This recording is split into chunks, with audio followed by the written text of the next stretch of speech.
Hi friends, good morning.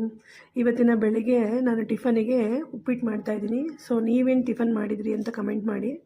ಹಾಗೆ ಉಪ್ಪಿಟ್ಟಂದರೆ ನನ್ನ ಮಗನಿಗೆ ಸ್ವಲ್ಪನೂ ಇಷ್ಟ ಇಲ್ಲ. ಸೊ ನಿನ್ನೆ ಎಕ್ಸಾಮ್ ಮುಗ್ದಿತ್ತು. ಸೊ ಹೇಳಿದ್ದೆ ಇವತ್ತು ತಿಂಡಿನ ಪೂರಿ ಮಾಡಬೇಕು ಅಂತೇಳಿ.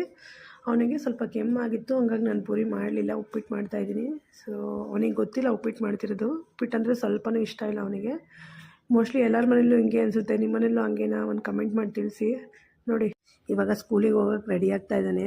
ಸೊ ಇವಾಗ ಬಂದು ಕೇಳ್ತಾನೆ ಏನು ಟಿಫನ್ ಅಂತೇಳಿ. ದಿನ ಬಂದ್ಬಿಟ್ಟು ಹಿಂಗೆ ಕೇಳ್ತಾನೆ. ಸೊ ನಾನು ಹೇಳ್ತೀನಿ, ಅವನಿಗೆ ಇಷ್ಟ ಇರೋದು ಮಾಡಿದ್ರೆ ಖುಷಿಯಾಗಿ ಇರ್ತಾನೆ. ರಿಯಾಕ್ಷನು ಇಷ್ಟ ಇಲ್ಲ ಅಂದರೆ ಯಾವ ರೀತಿ ರಿಯಾಕ್ಷನ್ ಇರುತ್ತೆ ನೋಡಿ ನೀವೇ. ತಿಂಡಿ ಉಪ್ಪಿಟ್ಟು ಮಾಡ್ತಾ ಇದ್ದೀನಿ. ನೀರೆಲ್ಲ ಹರಿತಾ ಇದೆ. ಜಾಣ ಬಿಡು, ನಾಳೆ ಮಾಡ್ತೀನಿ. ಇವತ್ತೊಂದಿನ ತಿನ್ನು ಅಷ್ಟೇ.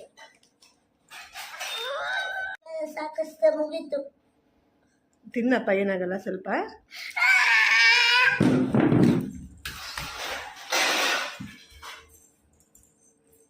ಜಾಣ, ನಾಳೆ ಮಾಡ್ತೀನಿ ಬೇರೆ ತಿಂಡಿ. ಸ್ವಲ್ಪ ತಿನ್ನು, ಸ್ವಲ್ಪ ಟೇಸ್ಟ್ ನೋಡಿ. ಜಾಣ ಮರಿ ಅಲ್ಲ ನೀನು? ಇಲ್ಲಿ ನೋಡು, ಜಾಣ ಮರಿ.